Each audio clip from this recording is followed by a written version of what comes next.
Nasher, Ken Livingstone, suspended. Good, I agreed with that decision. But on the basis that we judged a Muslim woman and a working class white man, let us consider the case of Boris Johnson. Former mayor of London and current, and it literally burns my mouth to say these words out loud, foreign...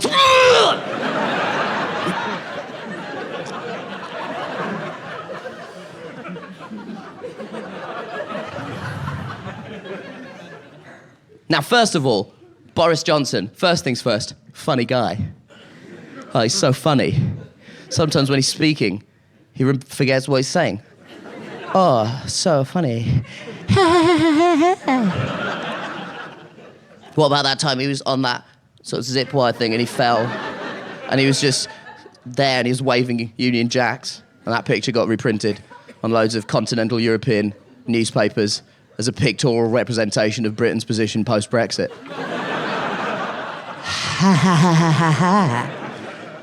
What about that time he was playing rugby and he smashed that? But actually, to be fair, that was funny. I mean, I can't stand the guy, but that was hilarious. He really wailed on that kid.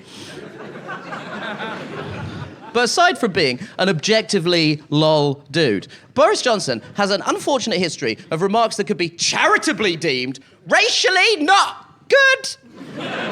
Oh, he has said some shit. Whether it was earlier this year, dismissing Barack Obama's opinion on the EU referendum as being the result of the part Kenyan president's ancestral dislike of the British Empire, or an op-ed piece he wrote in The Spectator where he said the problem of former British colonies in Africa is not that we were once in charge, but that we're in charge no more, to my personal favourite, an article he wrote in 2002 for the Daily Telegraph about then Prime Minister Tony Blair's impending trip to the Congo. In the course of describing the people that Tony Blair might meet in the Congo, Boris Johnson used the phrase watermelon smiles and then the word pickaninnies.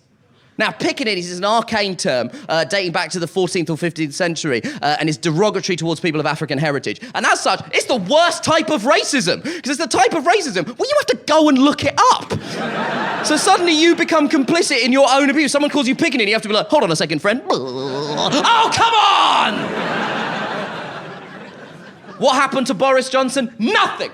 Nothing happened to Boris Johnson. He's been publicly racist for pay for a decade. And his big punishment, he gets to be the foreign secretary and eat Ferrero Rocher at the ambassador's reception. That's not a punishment, that's a delicious treat.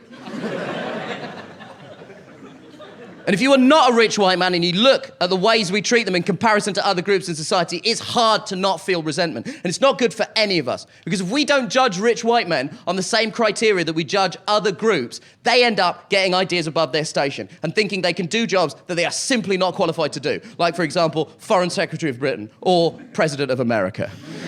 What is Donald Trump if not white privilege with arms and legs? And the thing is, I'm worried about Trump.